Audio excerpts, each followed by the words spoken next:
ጄቶች በፍጥነት አስመራ ገብተዋል። ነገሮች ሌላ መልክ እየያዙ ነው።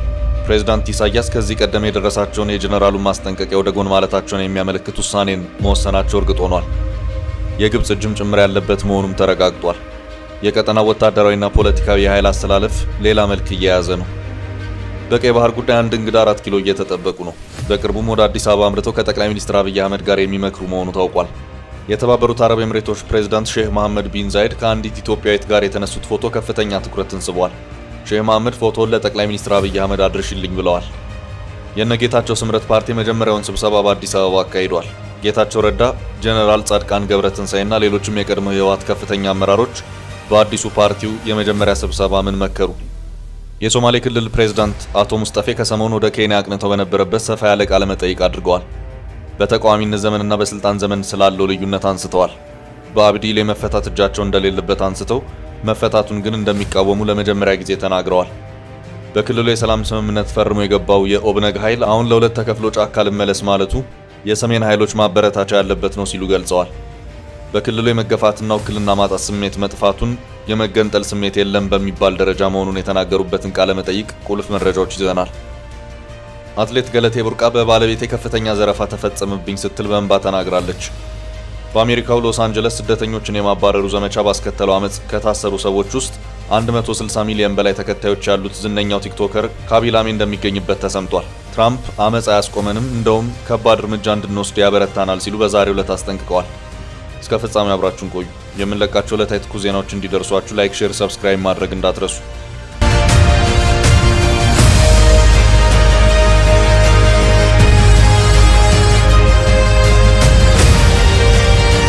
በፍጥነት አስመራ የገቡት ጀቶች።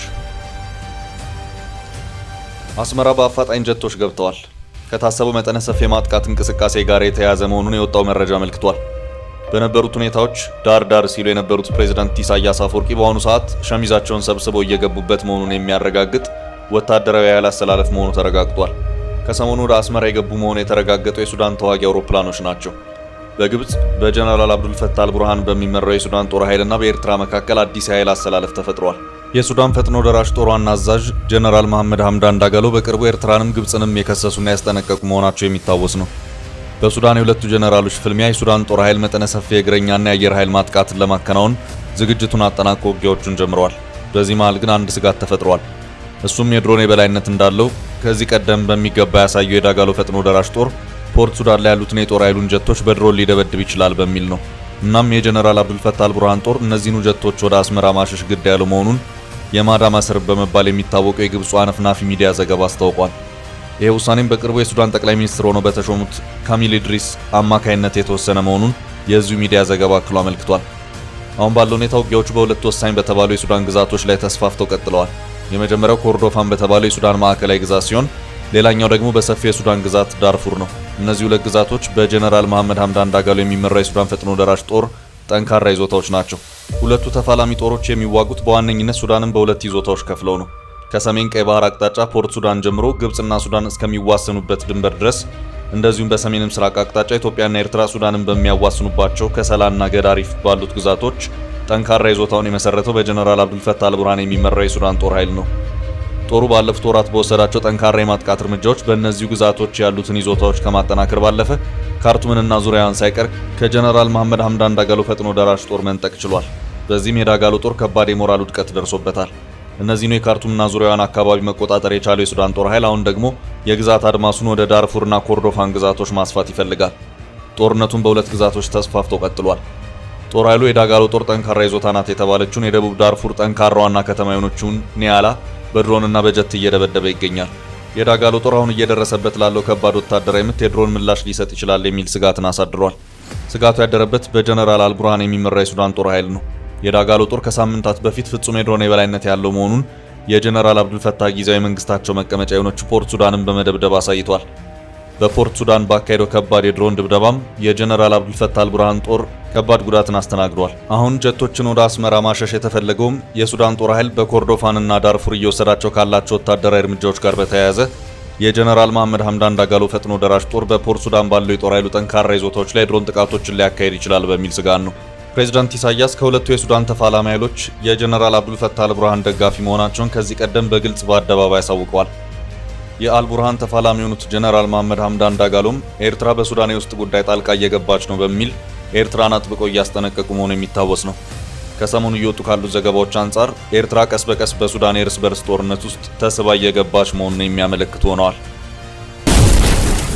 በቀይ ባህር ጉዳይ 4 ኪሎ የሚጠበቁት እንግዳ። በቀይ ባህር ጉዳይ ለመወያየት አንድ እንግዳ 4 ኪሎ እየተጠበቁ ነው። ሰውየው የሶማሌላንዱ ፕሬዝዳንት አብዲራሂም አብዲላሂ ኢሮ ናቸው። ለወራት ቆሞ የነበረው የኢትዮ ሶማሌላንድ የቀይ ባህር ጉዳይ ዳግም ሊጀመር መሆኑን የሚያመለክቱ መረጃዎች እየወጡ ነው። ፕሬዝዳንቱ በመጪዎቹ ቀናት ወደ አዲስ አበባ ጉዞ የሚያደርጉ መሆኑ ታውቋል። በእንጥልጥል የነበረው የባህር በር ጉዳይ በአዲስ መልኩ ሊጀመር መሆኑ ታውቋል።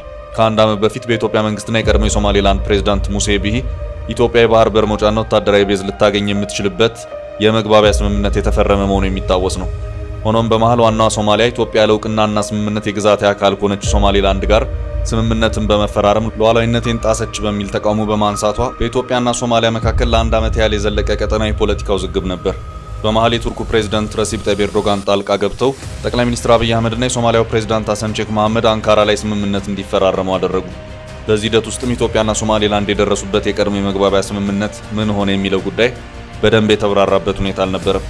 በመሃልም የኢትዮ ሶማሌላንድ ግንኙነት በዝምታ ውስጥ ነበር። አዲሱ የሶማሌላንዱ ፕሬዝዳንት ከሰሞኑ ጅቡቲና ኬንያን ጨምሮ በቀጠናው ሀገራት ጉብኝት እያደረጉ ሲሆን በቅርቡም ጉዞአቸውን ወደ አዲስ አበባ የሚያደርጉ መሆኑን ሆርን ኦብዘርቨር ባሰራጨው ዘገባ አመልክቷል። ሆርን ኦብዘርቨር በዚሁ መረጃው ፕሬዝዳንቱ ከጠቅላይ ሚኒስትር አብይ አህመድ ጋር የሚወያዩ መሆኑን አክሏል። ፕሬዝዳንቱ ቀደም ብሎ ከቀናት በፊት በጅቡቲ በነበራቸው ቆይታም በጅቡቲ ከኢትዮጵያ አምባሳደር ጋር የመከሩ መሆኑንም ይኸው ዘገባ አክሏል። መረጃው ፕሬዝዳንቱ የሚመሩት ልዑካን ቡድን ወደ አዲስ አበባ ካመራ በኋላ በዚሁ አነጋጋሪ ነው በተባለለት የቀይ ባህሩ የኢትዮ ሶማሌላንድ የመግባቢያ ስምምነት ላይ የሚመክሩ መሆኑን አስታውቋል። ለጠቅላዩ ይድረስ ሼህ መሐመድ ቢን ዛይድ። የተባበሩት አረብ ኤምሬቶች ፕሬዝዳንት ሼህ መሐመድ ቢን ዛይድ ከአንዲት ኢትዮጵያዊት ጋር የተነሱት ፎቶ ከፍተኛ ትኩረትን ስቧል። ሼህ መሐመድ ፎቶውን ለጠቅላይ ሚኒስትር አብይ አህመድ አድርሽልኝ ብለዋል። በተባበሩት አረብ ኤምሬትስ በስደት ስራ ላይ የምትገኝ ኢትዮጵያዊት ያጋራችው ይኸው ፎቶ በርካቶች ተቀባብለውታል። ወጣቷ ፎቶውን ባጋራችበት መልእክቷ ለእኛ ኢትዮጵያውያን ፕሬዝዳንቱ ያላቸው ክብር አስደሳች ነው ስትል ገልጻለች። ሰናይት የተባለችው ኢትዮጵያዊቷ ወጣት ለ15 ዓመታት ያህል በተባበሩት አረብ ኤምሬቶች ውስጥ በፕሬዝዳንት ሼክ መሐመድ ቢን ዛይድ አልናህያን እናት ሼካ ፋጢማ ቢንት ሙባረክ ቤት ውስጥ ስትሰራ ቆይታለች። በዚህ ዓመት ኢድ ላይ ትኩረት የሳበው ገጠመኝ ተከስቷል። የተባበሩት አረብ ኤምሬትስ ፕሬዝዳንት ሼክ መሐመድ ቢን ዛይድ አልናህያን እናታቸውን ለመጠየቅ መጡ። በዚህ ወቅት ወጣቷ በድፍረት ከፕሬዝዳንቱ ጋር ፎቶ እንድትነሳ ጠየቀቻቸው። ፕሬዝዳንቱም በፈገግታ ኢትዮጵያዊት ነሽ ሲሉ ጠየቋት። እርሷም አዎ ብላ መለሰች። ፕሬዝዳንቱ ፎቶ ለመነሳት ተስማሙ። እሺ ለዶክተር አብይ ሰላምታ አቅርቢልኝ አሏት። ፈገግ እያሉ አብረዋት ፎቶ ተነሱ። ኢትዮጵያዊቷ ስደተኛም ፕሬዝዳንት ሼክ መሐመድ ቢን ዛይድ ለኢትዮጵያውያን ያላቸው ክብር እንዳስደሰታት ተናግራለች። የተባበሩት አረብ ኤምሬቶች ፕሬዝዳንት ሼህ መሐመድ ቢን ዛይድ የጠቅላይ ሚኒስትር አብይ አህመድ ጥብቅ ወዳጅ መሆናቸው ይታወቃል። ጠቅላይ ሚኒስትር አብይ አህመድ ወደ ስልጣን በመጡ ማግስት ከጎበኟቸው ሀገራት መካከል የተባበሩት አረብ ኤምሬቶች ከቀዳሚዎቹ አንዷ ናት። የጌታቸውና ጻድቃን ምክክር። የነጌታቸው ስምረት ፓርቲ የመጀመሪያውን ስብሰባ በአዲስ አበባ አካሂዷል። ዴሞክራሲያዊ ስምረት ትግራይ ወይም ስምረት ፓርቲ ትላንት እሁድ ሰኔ 1 ቀን 2017 ዓ.ም የመጀመሪያ ስብሰባውን በአዲስ አበባ ማካሄዱን የተገለጸው። ሰኔ 1 ቀን 2017 ዓ.ም በተካሄደው ስብሰባ አቶ ጌታቸው ረዳን ጨምሮ የቀድሞ የትግራይ ጊዜያዊ አስተዳደር ምክትል ፕሬዝዳንት ሌተናል ጀነራል ጻድቃን ገብረትንሳኤ እንዲሁም ፕሮፌሰር ክንዳያ ገብረሕይወት ተገኝተዋል። በስብሰባው ክልላዊና ሀገራዊ አሁናዊ ሁኔታ፣ የፓርቲው የምስረታ ሂደት፣ የፓርቲው ረቂቅ ፕሮግራምና መተዳደሪያ ደንብ እንዲሁም ማኒፌስቶ ላይ ውይይት ተደርጎበታል ነው የተባለው። በተነሱት ሁሉም አጀንዳዎች ላይ መግባባት እንደተደረሰም ከፓርቲው የተገኘው መረጃ ያመለክታል። ፓርቲው ውይይቱን ሲቋጭ የቀጣይ ትግል የትኩረት አቅጣጫዎችን ያስቀመጠ ሲሆን በአጭር ጊዜ መሰረታዊ ለውጥ ለማምጣት ከሁሉም ለውጥ ፈላጊ ኃይሎች ጋር በጋራ እንደሚሰራ አስታውቋል። ፓርቲው እቅዶቹን ለማሳካት ወጣቶች፣ ምሁራንን፣ ሴቶችን ለማሳተፍ ልዩ ትኩረት እንደሚሰጥ ገልጿል። በአዲስ አበባ በተካሄደው የስምረት ፓርቲ ስብሰባ በፕሬዝዳንት ሌተናል ጀነራል ታደሰ ወረደ በሚመራው ጊዜያዊ አስተዳደር የካቢኔ አባላት የሆኑና ከትግራይ ውጭ የሚገኙ አባላቱ መሳተፋቸው ተገልጿል። በስብሰባው የተሳተፉ የካቢኔ አባላት ወይዘሮ ሰብለ ካህሳይ የሲቪል ሰርቪስ ኮሚሽን ኃላፊና ወይዘሮ አልማዝ ገብረ ጻዲቅ የኢንዱስትሪ ቢሮ ኃላፊ እንደሆኑ ተመላክቷል። የመገንጠል ስሜት ቀርቷል። ሙስጠፌ የኦብነግን ወደ ጫካ የመመለስ ሐሳብ የሚያበረታታው የሰሜን ኃይል ነው። የጠቅላይ ሚኒስትር አብይ አህመድ አስተዳደር ወደ ስልጣን መምጣትን ተከትሎ በከፍተኛ ኃላፊነት መንግስትን ከተቀላቀሉ ሰዎች መካከል አንዱ የሆኑት አቶ ሙስጠፌ በአቋማቸው ከክልል ባለፈ በአገር አቀፍ ደረጃ አድናቆት፣ ተቀባይነት ሲቸራቸው ይታያል። የሶማሌ ክልል ፕሬዝዳንት አቶ ሙስጠፌ ከሰሞኑ ለቢቢሲ ቃል ሰጥተዋል። አቶ ሙስጠፌ ከሰሞኑ በኬንያ ተገኝተው የሶማሌ ማህበረሰብ ተወካዮች እንዲሁም ኬንያ ከሶማሊያ ጋር ከምትዋሰንበት ጋሪሳ ካውንቲ ባለስልጣናት ጋር ውይይት ባደረጉበት ነው ከቢቢሲ ሶማሊኛ ጋር የተነጋገሩት። ቢቢሲ በተቃዋሚነትና በስልጣን ዘመን ያለውን ልዩነት ጠይቋቸዋል። ፕሬዝዳንቱ ሲመልሱ ወደ ፖለቲካ አመራር ከመጣ በኋላ ድሮ ጮነህ የማይታዩ ብዙ ስብስብ ነገሮች እንዳሉ፣ ነገሮች ሁሉ ነጭና ጥቁር እንዳልሆኑ ይበልጥ ይገባል። ያኔ ስተች ከነበረው ሁኔታ አንጻር ግን ምንም የተለየ ነገር የለውም። በጣም ስር የሰደደ አሰቃቂ ሰብአዊ መብት ጭፍጨፋ በሚደረግበት ሁኔታ ውስጥ ገብቼ ሳየው ያንን ማስቆሜ ያ እንዳይኖር ማድረጌ የሞራል እረፍት ይሰጠኛል እንጂ ውጭ ሆኜ ስተች የነበረውን ምናልባት ተሳስቼ ነበር ወይም አካብጄ ነበር አልልም። በእስር ቤት ውስጥ ሰው ይማቅቃል። ሰው በሐሳብ ምክንያት ይገደላል። የጅምላ መቃብር ይኖራል። አላህ ረድቶኝም ባለው አንጻራዊ ሰላም ወደዚያ ሁኔታ ውስጥ እንዳንገባ ስላደረግኩ ከፍተኛ የሞራል የህሊና እርካታ ይሰማኛል እንጂ ያኔ ስተች የነበረው አንዳንዴ አብዝቼው ነበር እንዲህ አልልም ብለዋል። አቶ ሙስጠፌ ሶማሌ ክልል ከተመሰረተ ወዲህ ንጹህ አስተዳደር እየመራው ነው ሲሉ ተሰምተዋል። በቀድሞ የክልሉ ስርዓት የሚነገረው ሙስና አሁን የለም ሲሉ ነው የሚከራከሩት። የሶማሌ ክልል ከ30 ዓመታት በፊት ከተፈጠረ ወዲህ ንጹህ የሆነውን ዘክሊነስት አስተዳደር እየመራው ነው ያለውት ብለዋል። ንጹህ አስተዳደር ነው ብዬ አምናለሁ፣ ምክንያቱም ገንዘብ እየተበላ አይሰራም ሲሉ አክለዋል። የክልሉ ለውጥ ከአብዲሌ ዘመን ጋር ያነጻጸሩት ሙስጠፌም ከኔ ቀደም ከነበረው ስርዓት ጋር ከተወዳደረ በንግድ ጭምር የተቆጣጠረበት፣ ሰው የማይነግድበት፣ የጨረታ ሂደት የሌለበት፣ ክልሉ ከበጀት ውስጥ 15 በመቶን ብቻ የሚያወጣበት፣ 85 በመቶ በፌዴራል የድጎማ ድጋፍ የሚንቀሳቀስበት ሁኔታ ነበር። ዛሬ ባለው ሁኔታ ክልሉ ከገቢ 45 በመቶ በራሱ ይሸፍናል። የዘንድሮውን በጀት ብናይ 40 ቢሊዮን ብር ነው። 23 ቢሊዮን አካባቢ የፌዴራል ድጎማ ነው። 17.6 በመቶውን ክልሉ ያወጣው መሆኑን አሳይተዋል። የቀድሞ የሶማሌ ክልል ርዕሰ መስተዳደር አቶ አብዲ መሐመድ ኡመር ወይም አብዲ ኢሌ ከ6 ዓመት እስር በኋላ ባለፈው ዓመት መፈታታቸውን ያነሳው ቢቢሲ ለቀድሞ ፕሬዝዳንቱ መፈታት የአሁኑ ርዕሰ መስተዳደር እጁ እንዳለበት ጠይቆ አቶ ሙስጠፌ ያሰረው ፌዴራል መንግስት ነው፣ የፈታውም እሱ ነው። እኛ ግን በክልሉ ለፈጸመው ወንጀል አሁን ምርመራ እያደረግን ነው ብለዋል። በአብዲ ኢሌ መፈታት እጅ የለበትም ብለዋል። መለቀቁ ግን ትክክል አይደለም ብዬ ነው ማስበው ያሉት አቶ ሙስጠፌ፣ ነገር ግን አገሪቱ በዚህ ሰዓት ውስጥ ሌሎች ፖለቲካዊ ችግሮች ስላሉ በዚህ ወቅት ላይ ይህንን ማውራት ተገቢ አይደለም ብለዋል። ሁለት አመራር ይዘው ለሁለት እንደተከፈሉ ስለሚነገርላቸው የኦጋዴን ነጻ አውጪ ግንባር በተመለከተ ቢቢሲ ርዕሰ መስተዳደሩን ያፋጠጠ ሲሆን የአንደኛው ቡድን መሪ በአቶ አብዲራህማን ማህዲ የትጥቅ መፍታት ስምምነቱ አልተፈጸመም በማለት ክንፉ እንደገና ጫካ ለመግባት የሚወስን ከሆነ ጉዳዩ ያሳስቦታል የሚል ጥያቄ ቀርቦላቸዋል። አቶ ሙስጠፌ እኔ እንደ ግለሰብ ይሄ ጉዳይ የሚያሳስበኝ ነገር አይደለም። አብዲራህማንና የእርሱ ቡድን ጫካ ከገቡ ከዚህ በፊትም ጫካ ነበሩ። ግን የሚያስጨንቀኝ ከሀገር ቤት ተነጥለው ወደ ውጭ ሀገር መሄዳቸው ነው። እኔ የምፈልገው ከኛ ጋር ሆነው ሀገራቸው ላይ እንዲዝናኑ ነው ብለዋል። ሶማሌ ክልል ውስጥ ኦብነግ ወደ ጫካ እንዲገባ የሚያስገድድ ነገር የለም። የሚያስጨንቀኝ ነገር አይደለም።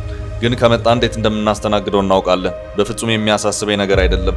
ህዝቡም ይህንን እየፈቀደ አይደለም። በእርግጥ አንድ ግለሰብ ትክክለኛ ያልሆነ ሀሳብ ይዞ ከግብጽ ወይም ከሌላ ሀገር ድጋፍ አግኝቶ ሊሆን ይችላል።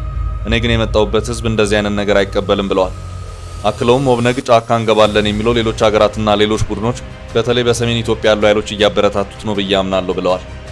የክልሉ ህዝብ ሀገራዊ ስሜት ላይ ጥያቄ የተሰነዘረላቸው ርዕሰ መስተዳደሩ እኔ ከመጣው በኋላ የሶማሌ ህዝብ ድሮ የነበሩ ስሜቶች እየተቀረፉ በኢትዮጵያዊነቱ እያመነ በኢትዮጵያዊነቱ ሲያምን ደግሞ የይስሙላ ሳይሆን ከኢትዮጵያዊነት እጠቀማለሁ፣ ሰላም አለኝ፣ ልማት እየመጣልኝ ነው፣ ውክልና እየተሻሻለ ነው፣ የሀገር ባለቤትነት እየተረጋገጠ ነው የሚል ስሜት አለው።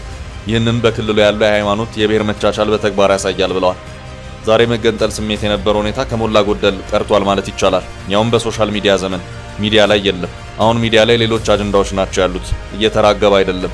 ስለዚህ ድሮ ዳር ሆነን እናኮርፍ የነበረውን ስሜት ትተን አሁን መሀል ሄደን መሀሉ የኛ ነው፣ መሀል መሆን አለብን ወደሚል አስተሳሰብ ተቀይሯል ብለዋል። ባለቤት የዘረፈኝ አትሌቷ አትሌት ገለቴ ቡርቃ በባለቤት የከፍተኛ ዘረፋ ተፈጸመብኝ ስትል በእንባ ተናግራለች። አትሌት ገለቴ ቡርቃ ለ20 ዓመት ያፈራሁት ንብረት በባለቤት የገብረ መድህን ገብረ ማርያም ምክንያት አጣሁት ስትል በትላንትናው ዕለት በተሰራጨ ቃለ ምልልሷ ላይ ተናግራለች።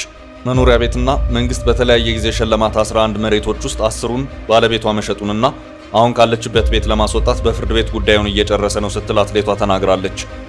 ካሏት 5 መኪናዎች 4ቱን ባለቤቷ መሸጡንም ገልጻለች። በአሁኑ ወቅት ልምምድ አቁማ በፍርሃት ለ1 ዓመት ከቤት ሳትወጣ መቀመጧን ተናግራለች። ፍርድ ቤት ሁሉንም ነገር እኔ ላይ እየፈረደ ነው፣ የኔን ጉዳይ እየተመለከተ አይደለም በማለት ተናግራለች። እኔን የሚሰማኝ ጠፍቷል፣ አሁን የቀረው ጠቅላይ ሚኒስትሩ ነው፣ ጎዳና ከመውደቄ በፊት ህዝብ ድምጽ ይሁነኝ ብላለች። በመጨረሻም በአሜሪካው አመጽ ዝነኛው ቲክቶከር ታሰረ። በአሜሪካ ሎስ አንጀለስ ስደተኞችን የማባረሩ ዘመቻ ባስከተለው አመጽ ከታሰሩ ሰዎች ውስጥ ከ160 ሚሊዮን በላይ ተከታዮች ያሉት ዝነኛው ቲክቶከር ካቢላሚ እንደሚገኝበት ተሰምቷል። ቅዳሜ ዕለት በሎስ አንጀለስ ከፍተኛ የደቡብ አሜሪካ ዜጎች በሚኖሩባቸው አካባቢዎች ለሁለተኛ ጊዜ ከፍተኛ ተቃውሞ ተቀስቅሷል።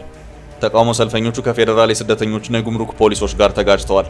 በዚህ ሳምንት ብቻ ሰነድ አልባ ስደተኞችን ከግዛቲቱ ለማስወጣት በተወሰደ እርምጃ 118 ሰዎች በቁጥጥር ስር ውለዋል። ከታሰሩ ሰዎች መካከል በቲክቶክ ላይ ከ162 ሚሊዮን በላይ ተከታዮች ያሉትና በድምፅ አልባ ስራዎቹ የሚታወቀው ካቢ ላሜ ይገኝበታል። 162 ሚሊዮን ተከታዮች ያሉት የሴኔጋልና ጣሊያን ዜግነት ያለው ካቢ ጁን 6 በላስ ቬጋስ ኔቫዳ በሚገኘው ሃሪ ሪድ ዓለም አቀፍ ኤርፖርት በአሜሪካ የስደተኞችና ጉምሩክ አገልግሎት ICE መያዙ ነው የተገለጸው። ቲክቶከሩ የተያዘበት ምክንያት በቪዛው ከተፈቀደለት ጊዜ በላይ በመቆየቱ ነው ተብሏል። የትራምፕ ስደተኞች ላይ ያነጣጠረውን ውሳኔ በመቃወም በርካቶች አደባባይ በወጡበት ክስተት ከ2000 በላይ ወታደሮች መሰማራታቸው መገለጹ አይዘነጋም። ትራምፕ የሎስ አንጀለሱን ተቃውሞ ተከትሎ በዛሬው ዕለት በትሩዝ ገጻቸው ባሰፈሩት መልእክትም ሎስ አንጀለስን በህገወጥ ስደተኞችና ወንጀለኞች ወረራ የተያዘች ከተማ በማለት ገልጸው በስደተኞች መያዣ እርምጃዎች ICE ሬድስ ምክንያት የተነሱት ተቃውሞዎችን ህገወጥና አመፀኛ ብለው ጠርተውታል። ትራምፕ እነዚህ ተቃውሞዎች የእርሳቸውን የስደተኞች መያዣ ፖሊሲ የበለጠ እንደሚያጠናክር አክለዋል።